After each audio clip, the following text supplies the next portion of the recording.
નમસ્કાર, આપ જોઈ રહ્યા છો નિર્ભય ન્યૂઝ અને હું છું આપની સાથે રિદ્ધિ। વેધર અપડેટમાં આજે વાત કરી લઈએ કે ફરી એક વખત એક નવું વાવાઝોડું ગુજરાત તરફ આવી રહ્યું છે।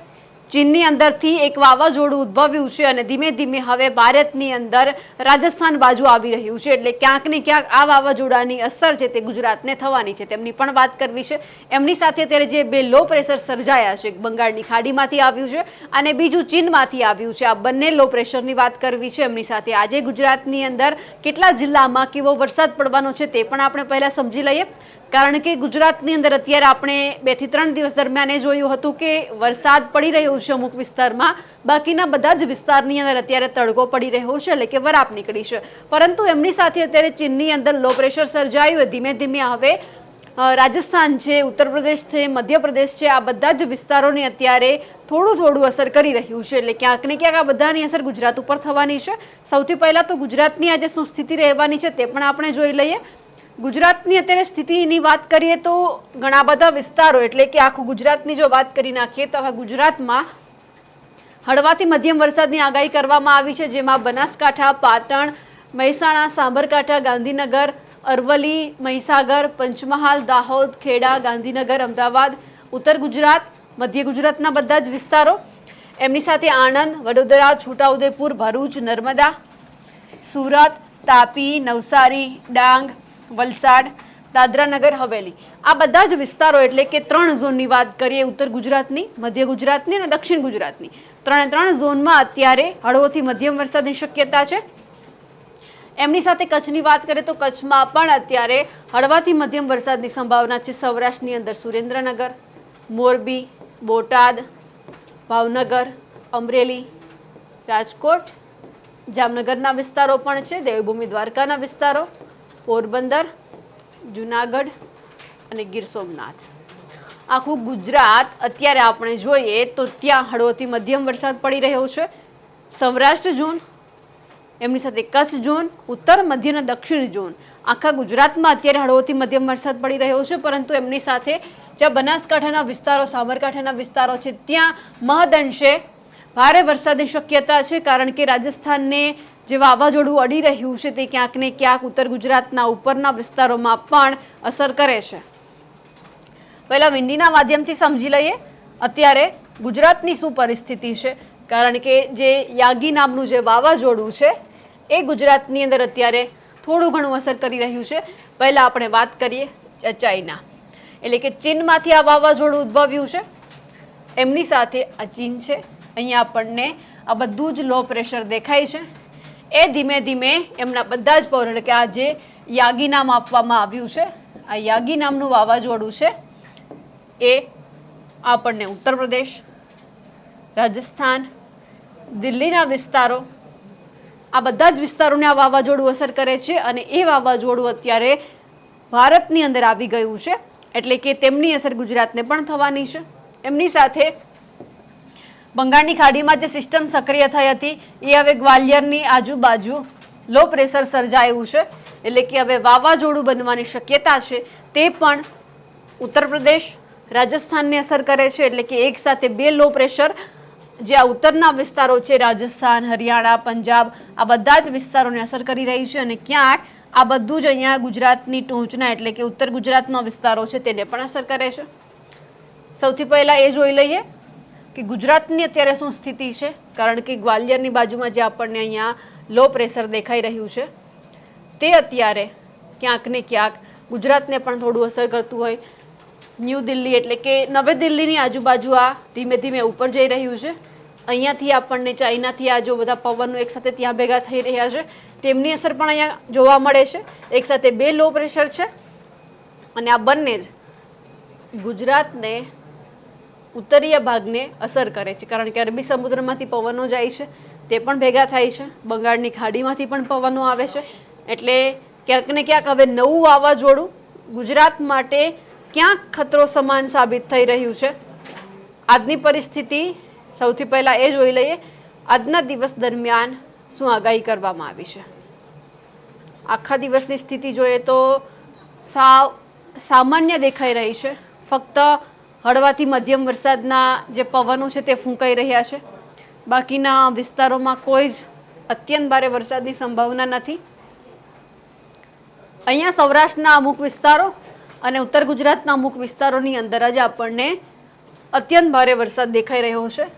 આપણે એ જોઈ લઈએ કે અત્યારે વિન્ડના મારફતથી કે કોઈ બીજી કોઈ સિસ્ટમ સક્રિય થાય છે કે નહીં.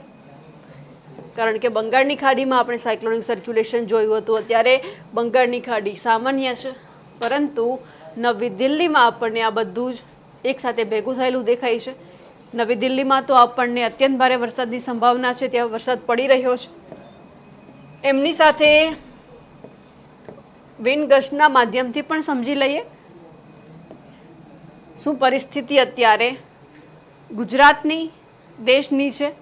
અને જે ચાઇના છે તેની ઉત્તરીય ભાગમાં પણ અત્યારે આપણને એક અત્યંત મોટું વાવાઝોડું દેખાય છે.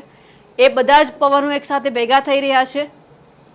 અહીંયા પણ એક સિસ્ટમ ધીમે ધીમે સક્રિય થઈ રહી છે. અને ઓલરેડી આપણે નવી દિલ્હીમાં તો એક સિસ્ટમ જોઈ હતી, બાકીના અરબ સાગરની અંદર બધાથી પવનો આવી રહ્યા છે. બાકી ગુજરાતની પરિસ્થિતિ અત્યારે સૌ સામાન્ય દેખાઈ રહી છે.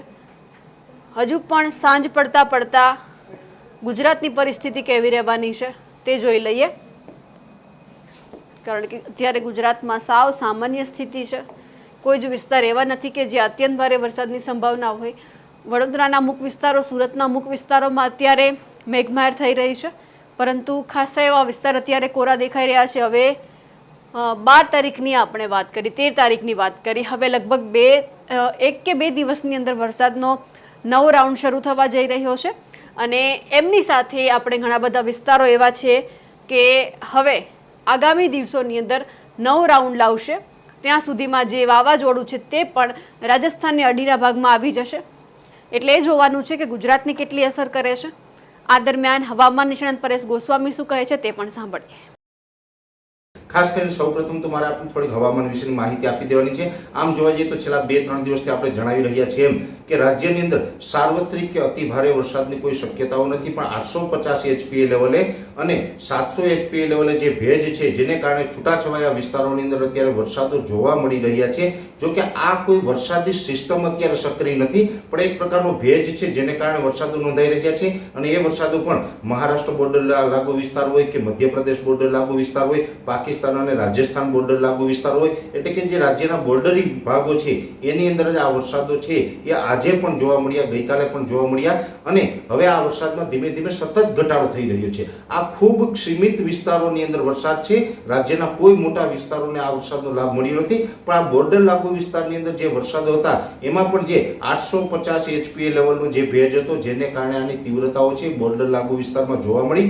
પણ આજે પણ જે 850 HPA નું લેવલ છે ત્યાં સતત ભેજમાં ઘટાડો જોવા મળ્યો છે.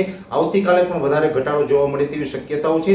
ખાસ કરીને ગઈકાલે આપણે જણાવ્યું તેમ તાપમાન પણ ધીમે ધીમે વધી રહ્યું છે. આજે પવનની સ્પીડમાં પણ 1 થી 2 પોઈન્ટનો વધારો થઈ રહ્યો છે. અને આ સતત તાપમાન અને પવન વધી રહ્યા છે જેને કારણે 850 HPA નો લેવલનો જે ભેજ છે એ સતત ઘટી રહ્યો છે. જેને કારણે હવે જે આપણે જે વરસાદોની તીવ્રતા અમુક વિસ્તારોમાં જોવા મળી રહી છે 1-1.5 દિવસની અંદર એ પણ બંધ થઈ જશે. એટલે કે આવતીકાલે 12 તારીખ અથવા તો 13 તારીખથી એમાં પણ રાહત મળી જશે. સંપૂર્ણ રાજ્યનું હવામાન ખુલ્લું થઈ જશે. હમણાં કોઈ મોટા વરસાદની શક્યતાઓ નથી, જેથી કરીને જે ટૂંકા ગાળાની મગફળી હોય, સોયાબીન હોય કે અન્ય પાકોનું જે વાવેતર કર્યું હોય એ પાકો છે તૈયાર થઈ ગયા હોય તો એને રાપલી અને જે હાર્વેસ્ટિંગ કરીને સાચવી લેવાનો ખૂબ યોગ્ય સમય છે. આપણે 8-10 દિવસની અંદર એ પાકને સાચવી શકીએ, કેમ કે હમણાં કોઈ મોટું વરસાદનું કોઈ વાતાવરણ નથી, કોઈ મોટી સિસ્ટમ સક્રિય નથી, જેથી કરીને આપણે આ એક ખુલ્લા હવામાનની અંદર વરાપના માહોલની અંદર આપણે આપણા પાકને સાચવી શકીએ. જો કે અંતિમ ડિસિઝન ખેડૂતે જાતે જ લેવાનું રહેશે, પણ અમારું એવું માનવું છે કે હાલ કોઈ મોટા વરસાદની શક્યતાઓ નથી. આપણા હાર્વેસ્ટિંગનો ખૂબ યોગ્ય સમય છે. પણ સાથે જે ખેડૂત ભાઈઓને હાર્વેસ્ટિંગ થઈ ગયું હોય, વહેલી પાકતી મગફળી હોય એમાં પણ ઓરવીને કરેલી હોય તો એને કાઢી લીધી હશે, સોયાબીન હોય કે અન્ય ઘણા બધા પાકો છે એક નીકળી ગયા હોય તો આપણે એરંડા કે તુવેરનું વાવેતર કરવું હોય તો એના માટે પણ આ યોગ્ય સમય છે. અને બીજું, ઘણા બધા ખેડૂત ભાઈઓને શિયાળુ વાવેતર કરવાનું હશે અને ચોમાસું પાક અત્યારે નીકળી ગયું હોય, વચગાળાનો જે આ સમય છે આ સમય દરમિયાન તમે ટૂંકા ગાળાના મગ વાવી શકો છો. 60 દિવસે પાકતા મગ હોય, તલ હોય એ પણ વાવીને એક વધારાનું ઉત્પાદન આપણે લઈ શકીએ છીએ. તમે એ પણ કરી શકો. અને જે ભાઈઓ લસણ વાવવા માંગતા હોય, આમ જોવા જઈએ તો લસણ અને ડુંગળી છે એ પણ હવે 2 થી 3 દિવસ પછી તમે વાવો તો એના માટે યોગ્ય રહેશે. અને લસણ જો અત્યારે આપણે વહેલું વાવેલું હોય તો અત્યારે માર્કેટમાં ભાવ સારા છે. બની શકે કદાચ એવું કે માર્કેટ ડાઉન થતું રહીએ ત્યાં આપણું લસણ તૈયાર થઈ જાય તો આપણે એક ભાવનો લસણની અંદર પણ લાભ લઈ શકીએ. એટલે લસણ ડુંગળી હોય, તલ હોય, અડદ મગ હોય, આવા વાવેતરો છે એક વધારાના વાવેતર કરી અને આપણે એક વધારાનું ઉત્પાદન છે અત્યારના આ સમયની અંદર લઈ શકીએ એવો પણ મોકો છે. એટલે ખાસ કરીને જે ખેડૂત ભાઈઓને ચોમાસું પાક નીકળી ગયો હોય, શિયાળુ પાકને વાવવાની હજી ઘણી બધી વાર છે, આ સમય દરમિયાન તમે આવા પાકનું વાવેતર કરી અને એક વધારાનું ઉત્પાદન, એક્સ્ટ્રા ઉત્પાદન આપણે લઈ શકીએ, જેથી કરીને ચોમાસું પાક લેવાઈ ગયો હોય, વચ્ચે આ એક ટૂંકા ગાળાનો પાક લેવાઈ જાય, દિવાળી પછી આપણે શિયાળુ વાવેતર પણ કરી શકીએ. કેમ કે આ વખતે મોટા ભાગના વિસ્તારોની અંદર પાણીની વ્યવસ્થા પણ સારી થઈ ગઈ છે. એટલે આ લાભ પણ આપણા માટે ખૂબ અગત્યનો છે. એટલે ખાસ કરીને હાલનું હવામાન અને આ એક વચગાળાના વધારાના પાક વિશેની માહિતી આપવાની હતી એ મેં આપને આપી. હવામાન નિષ્ણાંતે જે વાત કરી અને એમની સાથે ગુજરાતમાં અત્યારે તમારા વિસ્તારમાં કેવો વરસાદ પડી રહ્યો છે કમેન્ટ કરીને ચોક્કસથી જણાવજો. સાથે જ નિર્ભય ન્યૂઝને લાઇક, શેર અને સબસ્ક્રાઇબ કરવાનું ભૂલશો નહીં. નમસ્કાર.